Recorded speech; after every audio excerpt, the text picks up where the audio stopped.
اور پاکستان کی طرف سے بھی سویلین کیجولیٹیز رپورٹ ہو رہی ہیں، اور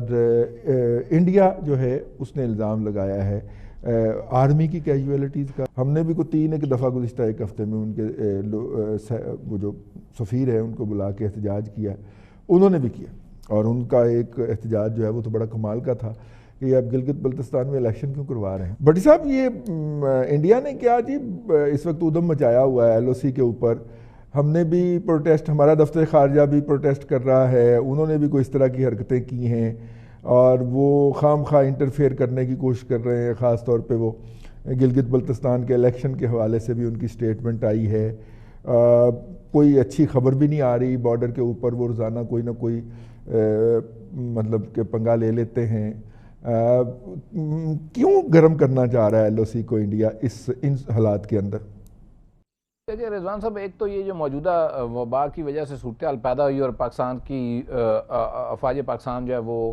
انتظامیہ کی مدد کے لیے آئیں اور شہروں کے اندر فوج تعینات کی گئی، تو انہوں نے اس کو غنیمت سمجھتے ہوئے انہوں نے بارڈر کے اوپر موومنٹ شروع کی، اور دونوں طرف سے پہلے سے چونکہ ڈپلائمنٹ تھی، مزید جو ہے وہ آرمڈ بھیجی اور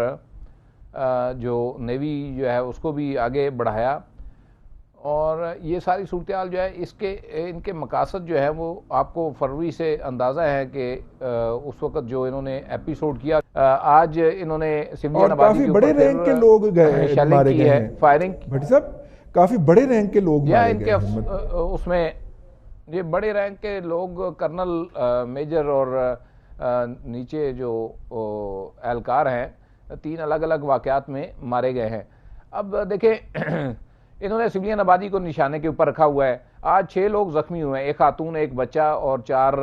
سویلین جو ہے وہ زخمی ہوئے ہیں ان کی شیلنگ اور فائرنگ سے، جس کے اوپر طلبی بھی ہوئی جو سینئر ناظم الامور ہیں اسلام آباد کے اندر، ان کی اور احتجاج ریکارڈ کروایا گیا۔ ان کی کل جو ہے وہ ایئر موومنٹ بھی دیکھی گئی، اور یہ ہماری نہیں، یہ باہر سے رپورٹ جنریٹ ہوئی تھی جس میں یہ کہا گیا تھا کہ یہ وہاں پہ نقل و حرکت جو ہے وہ کر رہے ہیں۔ یہ ساری صورتحال ہے۔ پھر ان کے لیے جو سب سے پہلے انہوں نے جو پلان کیا تھا کہ ہم ناردرن ایریاز کے اوپر جو ہے وہ کریں گے اٹیک، اور یہ ہمارے پاس انفارمیشن تھی، یہ کئی مہینے پہلے کی بات ہے۔ اب وہ اس وقت ہو نہیں سکا، اب دوبارہ یہ اسی طرح بلڈ اپ کر رہے ہیں۔ تو یہ وہ ساری صورتحال ہے رضوان علی صاحب جس میں اب الرٹ کے اوپر ہے ہر چیز، اور ہمیں یہ شبہ ہے اور خوف ہے کہ یہ خطے کا امن جو ہے وہ تباہ کرے گا، اور یہ پاکستان کے ساتھ مختلف جگہوں کے اوپر انگیجمنٹ کی کوشش جو ہے وہ کرے گا۔ آلریڈی LOC کے اوپر جاری ہے شیلنگ، فائرنگ، اور یہ کام یہاں سے بڑھ بھی سکتا ہے۔ اس کے اوپر اب انٹرنیشنل کمیونٹی کا جو ہے وہ رول بنتا ہے کہ وہ ساری صورتحال کو آبزرو کرتے ہوئے اپنی جو ہے وہ رول اس کے اوپر ادا کرے۔ اگر دنیا کے اندر امن چاہتے ہیں، اور اگر ریجن کا امن خراب ہوگا تو یقیناً صرف ہمارے ریجن کا نہیں ہوگا، پھر اس سے دنیا پوری جو ہے وہ متاثر ہوگی، اور اس اکنامکلی بھی متاثر پہلے بھی ہے، مزید ہوگی۔ تو یہ وہ صورتحال ہے رضوان رئیس صاحب، اس کے اوپر پاکستان کو بھی گو کہ ہماری افواج جو ہے وہ الرٹ ہیں، اس صورتحال کا مقابلہ کر رہی ہیں، لیکن پاکستان کی قوم کو بھی اس کے اوپر اب جو ہے وہ ایک جذبے اور ایک انفارمیشن ان تک پہنچانے کی ضرورت ہے کہ یہ صورتحال ہے، اور اس کے لیے قوم کو تیار رہنا چاہیے کہ کسی وقت بھی یہ کوئی مہم جوئی کر سکتے ہیں۔ بالکل صحیح ہے۔ اپنا فاروقی صاحب دیکھیے، 1-2 کنسپائریسی تھیریز بھی گھوم رہی ہیں کہ تیسری عالمی جنگ، اور وہ آپ کو پتہ ہی ہے وہ کنسپائریسی تھیریز کے ٹریڈر کون سے ہیں، وہ گھما رہے ہیں۔ لیکن یہ کیا ہے کہ انڈیا کے ساتھ بھی جیسے ہی حالات تھوڑے سے ہوئے ہیں، تو کابل نے بھی، حالانکہ اشرف غنی صاحب کی بیچارے کی کیا اوقات ہے، وہ تو بلیک واٹر کے سر کے اوپر بیٹھے ہوئے ہیں وہاں پہ، لیکن انہوں نے بھی کوئی فاروقی نامی ایک بندہ پکڑ لیا کہ جی یہ پاکستانی تھا جو داعش کے رینکس میں لڑ رہا تھا افغانستان میں آ کے، اور جب ہم نے کہا کہ جناب اس تک ہمیں ایکسیس دی جائے تو وہ انہوں نے نہیں دی، لیکن ساتھ میں ہی وہ ایک انٹرنیشنل میڈیا کو بیشنگ اور وہ چونکہ کرنا شروع ہو گئے، تو بڑا انسیڈنٹلی دونوں واقعات کو انسائڈ کر رہے ہیں اگر آپ نے نوٹ کیا تو۔ آپ دیکھیں کہ جیسے جیسے امریکہ کی اور چائنا کی، بے شک وہ کورونا کے ایشو پہ ہو یا کسی اور معاملے پہ، ٹریڈ کے ایشو پہ ہو، جب ان کی چپکرش بڑھے گی اور چین کہیں انگیج ہوتا ہے تو بھارت اس دوران یہ موقع کی اس کی تلاش میں رہتا ہے کہ وہ پاکستان پر کتنا پریشر ڈال سکتا ہے۔ ایک تو ان کے لیے سب سے بڑا مسئلہ ہمارا سی پیک کا پروجیکٹ ہے، جس کو وہ ہر صورت نقصان پہنچانا چاہتے ہیں. جب یہ گلگت بلتستان کی بات کرتے ہیں تو تب بھی وہ سی پیک کے پروجیکٹ کو اصل میں ٹارگٹ کر رہے ہوتے ہیں. اسی طرح سے افغانستان جو ہے وہاں پہ اشرف غنی کی جو حکومت ہے، لیکن وہاں کابل کا جو گٹھ جوڑ ہے دلی کے ساتھ وہ بڑا خوفناک ہے، اور وہ ایک ہی وقت میں یہ سارا کام کرتے ہیں. آپ بالکل صحیح کہہ رہے ہیں، درست کہہ رہے ہیں. اور اس میں ہمیں کوئی زیادہ دور جانے کی ضرورت نہیں ہے، اور اس کے بارے میں زیادہ کسی کانسپریسی تھیوری کی تو خیر وہ ایک آپ نے اور بات کی، لیکن ان دونوں کا جو گٹھ جوڑ ہے یہ تو بالکل واضح سی بات ہے. اس کا مقصد پاکستان کی حکومت کو پریشرائز کرنا ہوتا ہے. جو پاکستان کا جو معاملہ ہے اس میں نہیں سمجھتا کہ جو پاکستان ایک تو کنٹرول لائن کے پار ہم نے ہر طرح کی مداخلت یہاں سے جو کشمیری مجاہدین کرتے تھے یا کشمیری کی طرف سے ہوتی تھی اس کو تو روکا ہے. لیکن اگر پاکستان چاہے بھی تو کشمیر کے جو حالات ہیں ان کو